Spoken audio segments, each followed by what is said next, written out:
के एक SMC corporator Aqib Ahmad रेंजू को गिरफ्तार किया गया है। आकिब को जिनसी तौर पर हिरासा करने, तौहीन-आमेज सलूक और ताक़ुब करने का इल्जाम है। इस मामले में मुतासरा ने कई सबूत पेश किए हैं। आरएम बाग में इस मामले में केस दर्ज कर लिया गया है। मजीद तफ्तीश जारी है। और खनमो श्रीनगर में पिछले कई रोज से रीछ की मौजूदगी की वजह से इलाके में खौफ और दहशत का माहौल पैदा हो गया था। ताहम महकमे वाइल्ड रेंज ऑफिस खरियो ने रीछ को पकड़ने में कामयाबी हासिल कर ली है। महकमे के एक अफसर ने बताया कि यह रीछ पिछले कई हफ्तों से इलाके में घूम रहा था और इन्होंने कई जगहों पर पिंजरे नस्ब किए थे और आखिरकार इन्हें कामयाबी हासिल हो गई और रीछ को दाचीगाम नेशनल पार्क में छोड़ा गया है। एक महीने से लगातार हमें काले आ रहे हैं कि खनमो में रीछ घूम रहा है। हमने पूरा इलाका सर्च किया, उधर हमने नाइट पेट्रोलिंग की, फिर हमने 4 जगह अपने पिंजरे नस्ब किए थे। तो 4 जगह पिंजरे नस्ब करके आज हमें कामयाबी मिला कि एक फैक्ट्री में हमने केज लगाया, उधर भी हमने पहले ही केज लगाया। तो सुबह सवेरे बालू उसमें फंस गया। तो इंशाल्लाह ये हमारी कामयाबी है। तो हमारी कोशिश होती है कि यही कोई नुकसान जानी ना हो जाए। और हमारे जो ये हमारे साथ ये लेबरान, केजुअल लेबरान है, ये बहुत मेहनत कर रहे हैं। रात को पेट्रोलिंग पर आते हैं, दिन को पेट्रोलिंग पर आते हैं। बहुत मेहनत से हमने ये ऑपरेशन कामयाब किया है। और गुरेज के बख्तूर इलाके में बख्तूर प्रीमियर लीग का फाइनल खेला गया। हाई ग्राउंड बख्तूर में खेली गई इस लीग में कुल 16 टीमों ने शिरकत की। फाइनल मुकाबला इजमर्ग और बोनाकोट की टीमों के दरमियान खेला गया, जिसमें बोनाकोट की टीम ने 5 विकेटों से जीत हासिल की। फाइनल मैच के अख्ताम पर फौज के अफसरान ने खिलाड़ियों में इनामात तकसीम किए। इस मौके पर मकामी लोगों का कहना था कि हुकूमती इदारों की बजाय यहां फौज खेल कूद की सरगर्मियों को बढ़ावा देने के लिए मकामी नौजवानों की मदद करती है।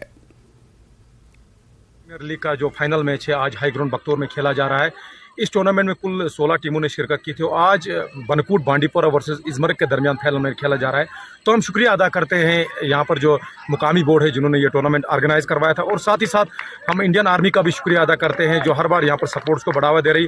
जो भी यहाँ पर सिस्टम होगा, जैसे टेंट वगैरह, पी इक्विपमेंट सिस्टम जो है वो हमें इंडियन आर्मी जो है वो मुहैया करवाती है। तो ओवरऑल हम इंडियन आर्मी का भी शुक्रिया अदा करते हैं। प्रीमियर लीग का जो टूर्नामेंट है इसमें 16 टीमों ने हिस्सा लिया था। 16 टीमों में आज हो गई इजमर्ग टीम वर्सेस बुनकोट 11, जहाँ जो बाहर की टीमें 4, यहाँ पे बाहर के खिलाड़ी भी आते हैं खेलने के लिए।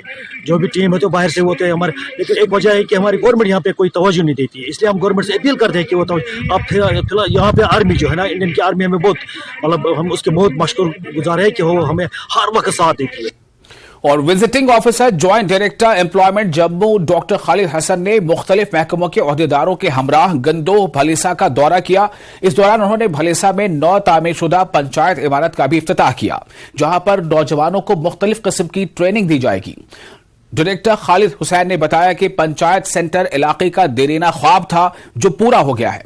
उन्होंने न्यूज 18 से बात करते हुए नौजवानों से अपील की कि वो यहां आकर रजिस्टर करवाएं ताकि इन्हें रोजगार से जुड़ी ट्रेनिंग दी जा सके।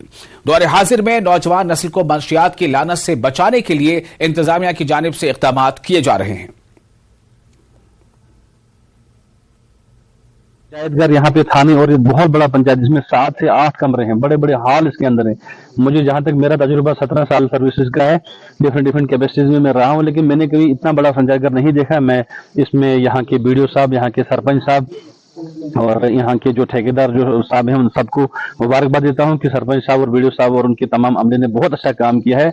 इतना बड़ा स्ट्रक्चर इतने बलाई इलाके में बनाना ये सरकार की ही तरफ से एक हुक्मनामा था, तो और हम लोगों ने इस पर सबने मिलकर काम किया। विवर ऑन टोल सभी electrician, plumbing, motor mechanics, Tally, Excel, automation office का ऑफिस वर्क कर, इसके लिए तमाम बच्चों को हम ट्रेनिंग करेंगे। नए नए बैचेस स्टार्ट हो रहे हैं, मतलब एसडीडीएम डिपार्टमेंट भी कर रहा है, लेकिन इसमें हमने भी इसको एक पायलट प्रोजेक्ट की तरफ से लिया है एम्प्लॉयमेंट। जहाँ तो डोडा गुंदो में बहुत पहाड़ी इलाका है, तो यहाँ के बच्चों को मैंने जैसे अभी भी कहा, पहले भी कहा था कि सबसे पहले ये रजिस्ट्रेशन करें हमारे डिस्ट्रिक्ट एम्प्लॉयमेंट काउंसलिंग सेंटर जो हमारे डिप्टी डायरेक्टर बैठते हैं डोडा में, उस सेंटर के साथ JKM पोर्टल के साथ हो जाए रजिस्टर। उससे वो नेशनल कैरियर सर्विस पोर्टल के साथ ऑटोमेटिक सिंक्रोनाइज पोर्टल है, वो उसके साथ वो जुड़ जाएंगे। वहां पर thousands and thousands of vacancies हैं और लैक्स ऑफ वैकेंसीज हैं, सॉरी, और thousand and thousands of companies वहां पर हमारे साथ उसमें जुड़ी हुई हैं।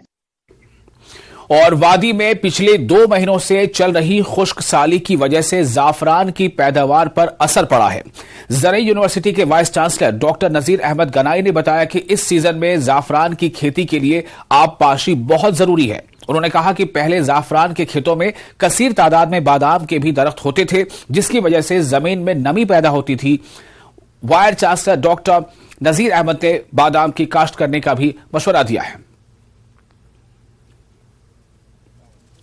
काफ़ी सालों पहले यहाँ पे इस सैफरान के फील्ड में बादाम के भी पेड़ होते थे और सैफरान भी होता था, लेकिन बदकिस्मती से वो बादाम के पेड़ काटे। और आज हम इसको सिमुलेट कर रहे हैं कि अगर हमने इसको बादाम के पेड़ों के साथ जो है ना इंटीग्रेट किया, कल्टीवेट किया, तो सैफरान की काश्त बढ़ सकती है, क्योंकि एक शेड बनेगा और मॉइस्चर रहेगा। और उसके अलावा हमने यहाँ पे इस फील्ड में इसको काला जीरा के साथ भी कल्टीवेट किया। और इसी फील्ड में जो आप मेरे पीछे देख रहे हैं, इसमें सैफरान भी है और काला जीरा भी है। और काला जीरा हमने जून जुलाई के महीने में हमने हार्वेस्ट किया।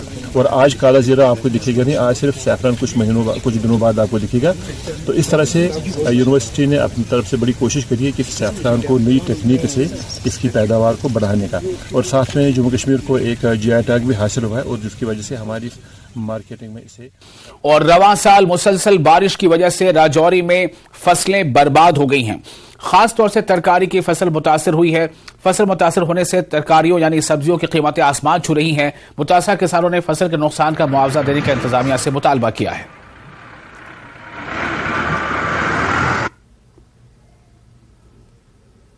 पूरा नुकसान हो गया, 4-5 बार जो आए या ओले पड़े, इसकी वजह से पूरा नुकसान हो चुका है।